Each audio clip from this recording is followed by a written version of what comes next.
Bangsa Belanda pertama kali tiba di Indonesia pada tahun 1596 di Banten, Jawa Barat. Ekspedisi ini dipimpin oleh Cornelis de Houtman.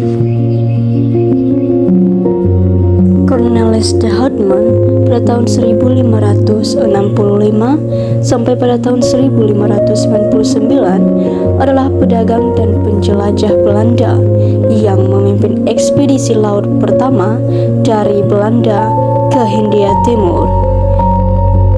Perjalanannya membuka jalur perdagangan rempah langsung antara Belanda dan Kepulauan Nusantara yang akan mengakhiri dominasi Portugis di kawasan tersebut.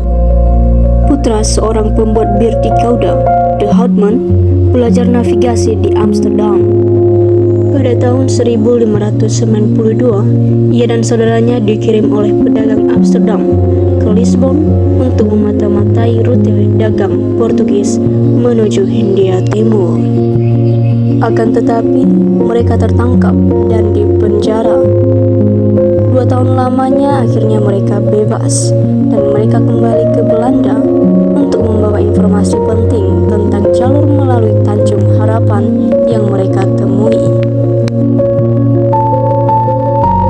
Pada 2 April 1595, de Houtman memimpin 4 kapal, Mauritius, Hollandia, Amsterdam, dan Duifken menuju Asia.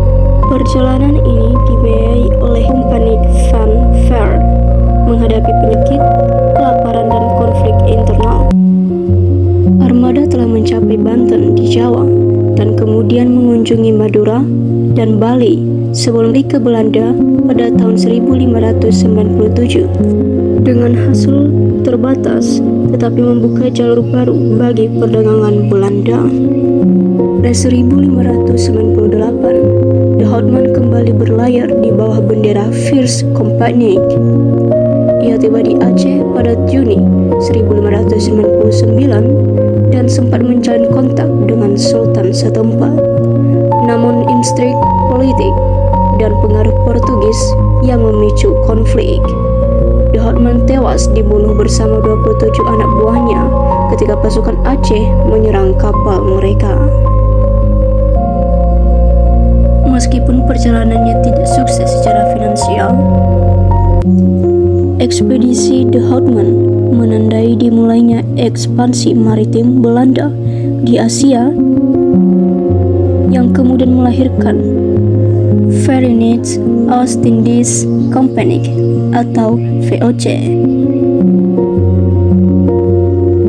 Ia dikenal dengan monumen di Gouda dan berbagai nama jalan di Belanda yang mengabadikan jasa pelopornya dalam membuka jalur laut ke Nusantara.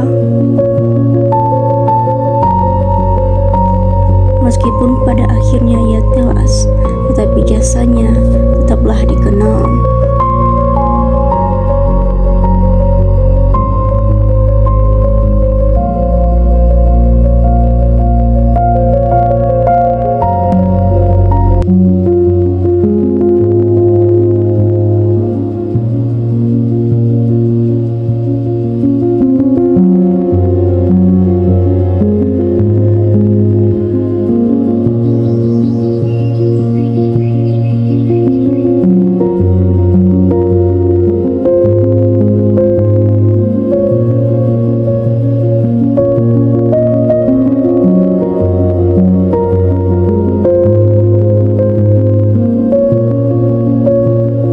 Jatuhnya Konstantinopel 1453 adalah penaklukan ibu kota Kekaisaran Bizantium oleh Kesultanan Utsmaniyah di bawah pimpinan Sultan Mehmed II pada 29 Mei 1453. Peristiwa ini menandai berakhirnya Kekaisaran Romawi Timur dan dianggap sebagai titik akhir abad pertengahan sekaligus awal era modern di Eropa.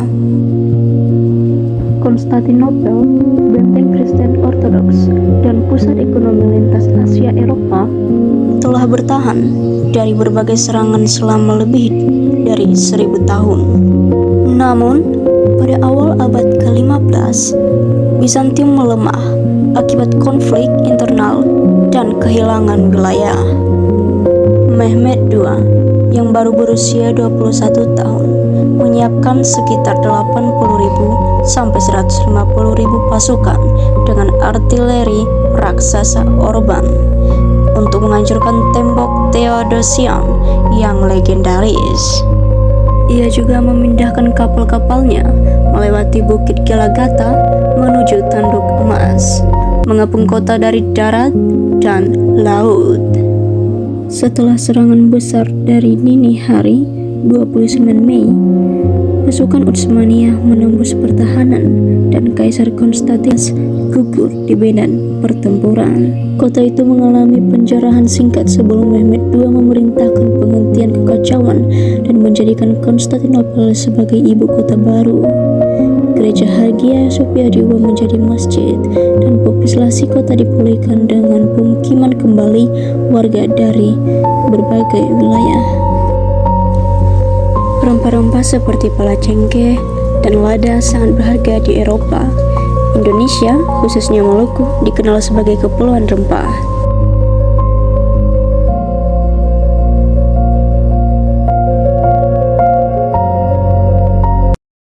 Semangat penjelajahan terdiri dari Gold, Glory, and Gospel.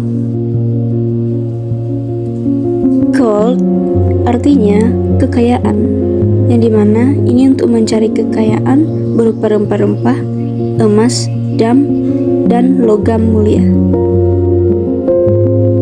Glory yang artinya kejayaan atau kekuasaan, yang dimana ini untuk mencari kejayaan, superioritas, dan perluasan wilayah jajahan.